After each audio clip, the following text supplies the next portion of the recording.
ยสบายดีโดยสบายดี โดยวันนี้ก็นำพา FC มาหาสาวโสดหน้าใหม่อีกคือเก่าเนาะทุกคนก่อนอื่นก็ขออนุญาตถามชื่อเสียงเฮียงนามว่าจังไดเนาะ ชื่อพิมพ์ สาวพินอืมอายุจักปีแล้วตอน 33 ปีผ่านมานี่เคยแต่งงานนี่บ่ แต่งมาแล้ว เคยแต่งแล้ว โดย อืมเป็นแม่ห้างบ่หรือว่าเป็นแม่ไม้ ไม่ห้าง อ๋อมีลูกกี่คน มีลูกคนหนึ่ง มีลูกคนหนึ่งตอนนี้จักปีแล้วลูก ลูกก็ได้ปี5 เดือน มียิงบ่เลยผู้ชาย ใช่ หาก็ได้ปี5 เดือนกินนมแม่บ่หรือว่านมพุน ลงพุน อ๋อขอโทษด้วยที่ถามเป็นในใดคือเลิกกัน แบบขึ้นกับผู้ใดมันครอบครัวนะวิ่งกินร้ายแล้วกันจะเลิกมากกันไป เพิ่นบ่ใส่ใจครอบครัวปานใด โดยแม่ ก็เลยจำใจต้องเลิกเลิกนี้เลิกละล่าบ่หรือว่าเพิ่นเชียร์ให้ ผู้ที่เสียอย่างไปทางมัน อ๋อคือทางเจ้าก็อิ่มแฮงแล้วคือว่าเป็นโสดมานี่ก็ได้จักปีแล้ว ได้2 ปีแล้ว อ๋อเป็นโสดมานี่ก็ได้2 ปีแล้วเนาะ โดย คือมื้อนี้ก็อยากออกมาเปิดใจว่ะนะเปิดใจหาคนคุยซื่อๆบ่หรือว่าหาสามี คุย หาคนคุยก่อน โดย กะว่าในใจนี่สิคุยดนว่าจังสิเอา จะเบิ่งใจกันไปก่อน อ่าแล้วมีสเปคตั้งไว้อยู่บ่มักแบบใด ไม่ได้ก็ได้ แนวใดก็ได้อายุได้จำกัดอยู่บ่ 50-60ก็ได้ 50ก็ได้ถือว่าให้โอกาสหนุ่มๆได้เนาะ หนุ่มลาวหรือว่าไทยต่างประเทศได้ฟังใดก็ได้ขอเพียงเพิ่นฮักจริง เขาเพียงกันหักถึงหักเฮาแล้วก็หักลูกเฮา เจ้ามักคนที่นิสัยใจคอประมาณใด มักคนแบบ ใจฮ้อนใจเย็น ใจเย็นมักคนใจร้อน อ๋อมักคนใจฮ้อน มักคนใจเย็นมั เอก อ คนใจร้อน มักคนใจเย็น โดย มองมักคนใจฮ้อน มัก เพิ่นสูบยากินเหล้าได้ฉันรับได้อยู่บ่ เจ้า ฮะ คนใด บ่ปานใด สูบยาได้อยู่ สูบยาได้อยู่คันกินเหล้านี่ก็ กินแบบน้ำพริกเมื่อก็ได้อยู่แบบว่าถ้าว่ากินคู่มือก็ได้ เราบ่ได้เนาะ โดย ยันบาดมือเพิ่นบ่ได้กินแน่เนาะ แม่น คันเอานี่ให้เพิ่นมาอยู่น้ำเจ้าพี่บ่หรือว่าเจ้าสิไปอยู่น้ำเพิ่น ก็ในใจอยากให้มาอยู่นำเลย แบบห่วงลูกแน่เนาะ แม่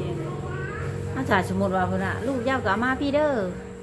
ข่อยสิเบิ่งสิแย่งประมาณนี้เด้ ก็ได้ อ๋อ แบ่งกัน คันว่าเอาลูกเข้าไปนำติ โดยแม่ คือตอนนี้ก็ยังเป็นห่วงลูกอยู่เนาะยังน้อยเนาะ ลูกยังน้อยอยู่ ป้าน้ำไผก็ยังเป็นห่วงคือเก่า โดยแม่น ตอนนั้นนี่ได้แต่งงานครั้งแรก แต่ง อยู่กินน้ำกันได้จักปี แต่งงานแต่2019มาห่างกันได้2 ปีแล้ว อยู่นำกันได้2 ปี มาห่างกันได้2 ปีแล้วเลิกงานไป 19โอ้ก็อยู่กันประมาณ3 ปีเนาะผ่านมานี่ก็เคยไปอยู่บ่เฮ็ดงานในฝั่งไทย บ่เคย เคยจะเชื่อไปลินไปเที่ยวก็เคยไปอยู่บ่ บ่เคยไปมีแต่เฮ็ดอยู่ลาวตอนยังเป็นสาว อันที่นี่ได้คือพ่อกันกับผัวใช่ไปพ่อกันที่บ่เฮ็ดงานบ่ เพิ่นลงมาเฮ็ดเวียกอยู่ที่ อ๋อ แล้วพอกัน คนละเมือง โดย ตอนนี้ถือว่าอย่าขาดกันแล้ว100%โดยแม่ แต่ว่าเปิดใจไปแล้วมันมีหนุ่มๆมาจีบเพราะว่าเมียคอยได้อันนั้น บ่มีตัวนี้เนาะ โดย คือชุมือชีวิตนี่เฮ็ดเวียกเฮ็ดงานหยังทางเจ้าน่ะ มาเฮ็ดอันนี้มาขายเครื่องนั่นเจ้เพิ่นอยู่งานขายเฟอขายต่ำ มาเป็นลูกน้องเพิ่น โดยแม่หาเงินเลี้ยงลูก โดยคนเดียวเลยเนาะแม่เลี้ยงเดียวพ่อแม่ยังเบิดบ่ โดย เจ้าเป็นลูกผู้ที่เท่าไหร่จ้ะ เป็นลูกพบ ลูกกก โดย มีน้องจักคน มีน้อง3คน ยังบ่ได้มีเฮือนเป็นของตัวเองบ่คือตอนเอาผัวนี่ก็แม่นอยู่นำพ่อแม่บ่ โดย สิเป็นตอนนี้แฮงยุ่งเข้าไปอีกเป็นแม่เลี้ยงเดียวเนาะถ้าว่ามีหนุ่มๆอยากมาดิ่นมาเที่ยวนี่มาได้บ่ โดยมาได้ ท่านเพิ่นอยากมาดิ่นเนาะยินดีต้อนรับ โดย ท่านเพิ่นให้ไปหาอยู่ฝั่งมุกดาหารนี่ไปได้บ่ ขึ้นไปก็ได้อยากลูกไงลูกยังน้อยขึ้นมาก็มาได้อยู่ให้ไปแล้วไปก็ได้ กับอีกอย่างก็ยันเพิ่นบ่พักงานให้เนาะ โดยแม่ เฮามาเป็นลูกน้องเพิ่น โดย เฮาหยุดเท่าที่มือเพิ่นให้หยุดได้เนาะเดี๋ยวสิว่ามาเฮ็ดงานเดี๋ยวเพิ่นยังไปหาลิ้น มือดำยังก็ได้อยู่ก็ให้อยู่แต่ว่าให้ไป2-3 มื้อก็บ่ได้ ขาดเวียกขาดงานเนาะเอาอายุจักปีก็จะว่ากิน ทาง60ก็ได้ รับได้ดีบ่มีความคิดในใดคือมักคนมีอายุหลาย แต่ว่าเพิ่นคือสิมีความรับผิดชอบหลายนะเพราะว่าอายุเพิ่นหลายหยังนะได้แบบว่าเด็กน้อยอย่างนี้นะเพราะว่าเฮาก็อายุเฮาก็หลายแล้วซันนี่ 31บ่จะว่ากิน 33 33ก็ว่าขี้ลืมเนาะก็ถามบัดนี้ลืมเดี๋ยวนี้ 33หาก็ได้ลูกหนึงเนาะ โดย ถือว่าเอาผัวตอนมีอายุหลายเติบได้นี่เนาะมีอายุหลายแล้วจังเอาผัวก็ยังผิดพลาดอยู่เนาะคือตอนนี้นี่ก็บ่อยากผิดพลาดอีกคืออยากคุยเบิ่งก่อนทางเจ้าเองนี่เป็นคนนิสัยแบบใดใจร้อนบ่จ้ะ บ่ได้ใจร้อนเป็นใจเย็น ก็เลยอยากได้คนใจเย็นคือกัน คนนึง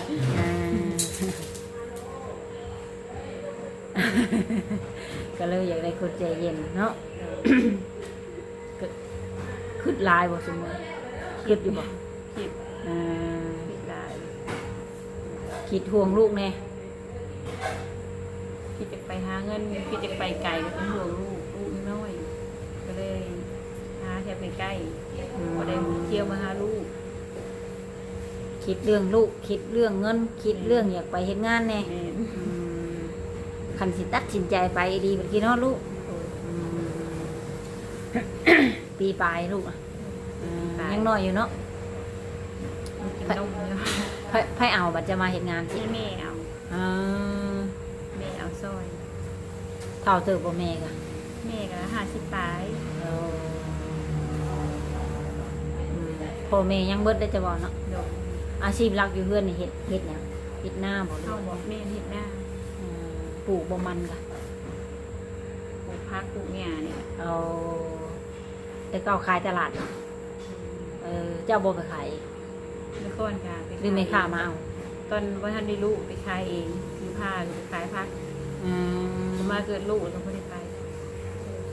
หาปลูกคือเก่าเดี๋ยวนี้กะ โดย แสดงว่าชั่วโมงนี้นี่ปลูกผักขายพร้อมเฮ็ดงานพร้อม มาเฮ็ดงานเลยก็บ่ได้เฮ็ดผัก มีแต่แม่แหละเฮ็ดให้ป้าให้เพิ่น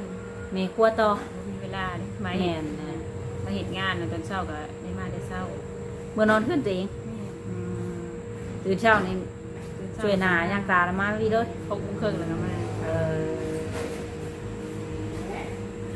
เปิดใจรอบนี้นี่มีช่องทางติดต่อทางไหนเนี่ยทางไลน์สะดวกตอบอยู่บ่ตอนใดว่างๆอะไร ตอนแรกๆประมาณ7:00นเลิกเรียน 6-7 โมงขึ้นไปแล้วแม่นว่างเนาะ เลยแม่ ประมาณ1 ทุ่มขึ้นไปเนาะภาษาไทยเจ้าหน้าที่ว่า6-7 โมงเช้า ประมาณ1 ทุ่มขึ้นไปแล้วแม่นว่างสะดวกบัดนี้เนาะ เลย คือถ้าเป็นกลางเว้นนี่แม่นบ่สะดวกปานใด เลย เพราะว่าเฮาก็ต้องเสิร์ฟเท่านั้นนี่เนาะ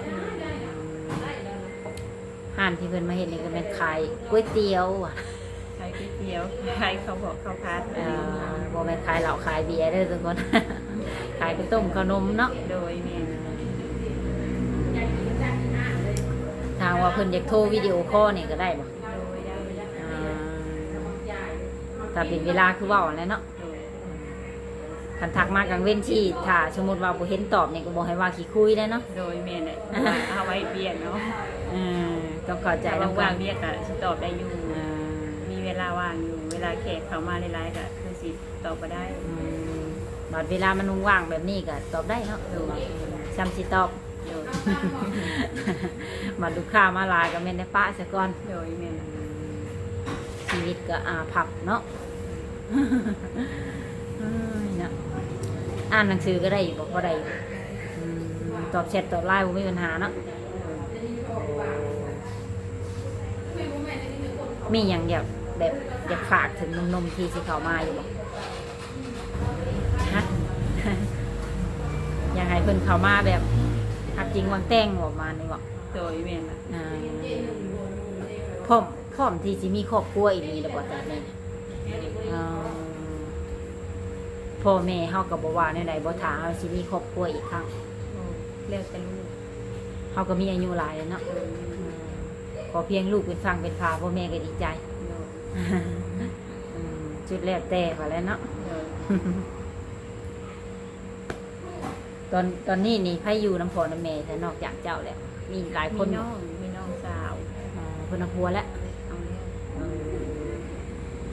ได้เพิ่นนั่นที่เฮ็ดให้ใช้นานะ โดย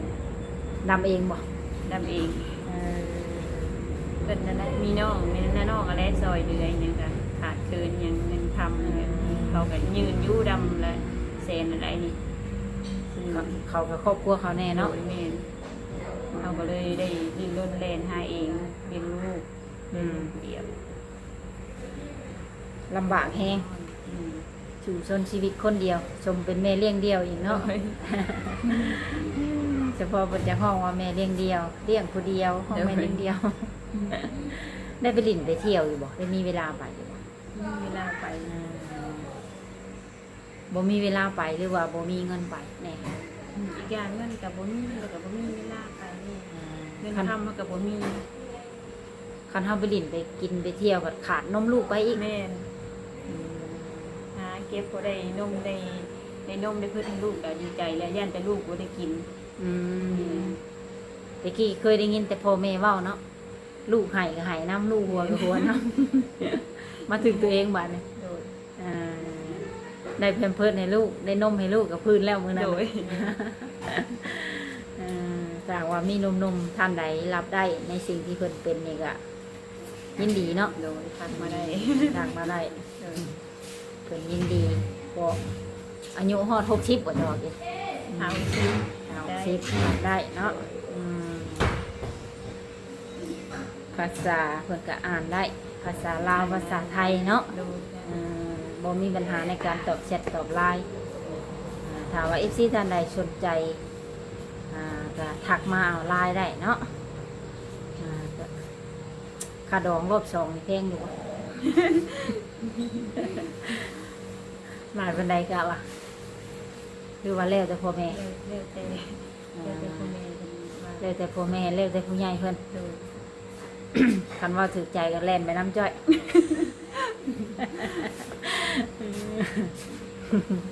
เอาเดี๋ยวเพิ่นเฮาทุกคนทางบ้านเฮานี่กระดองก็บ่แพงปานใดเนาะยังเก่งก็50ล้าน50ล้านนี่ก็ประมาณนั้น60,000 บาท 70,000 บาทเนาะคำกับบาทหนึงบ่ส่วนหลาย โดย คำกับบาทหนึงงัวก็ตัวหนึงเนาะคาดไว้ตัวหนึงก็บ่แพงปานใดรวมๆแล้วก็สิประมาณ200,000 บาทรวมทั้งซื้ออยู่ซื้อกินบ่แพงปานใดเพื่อเฮาใช้ชีวิตอยู่ร่วมกันตลอดชีวิตเนาะ ก็โอเคสำหรับคลิปนี้ก็บ่มีอย่างไรเนาะสิได้ขอจบคลิปไว้เพียงเท่านี้ก่อนรบกวนเวลาเพิ่นนี่ก็มาโดนเติบแหละ จังหวะเจ้านายเพิ่นสิตาเขียวเด้นี่ ไว้พบกันใหม่อีกเทื่อหน้าเนาะ โดย เลยสบายดี สุดท้าย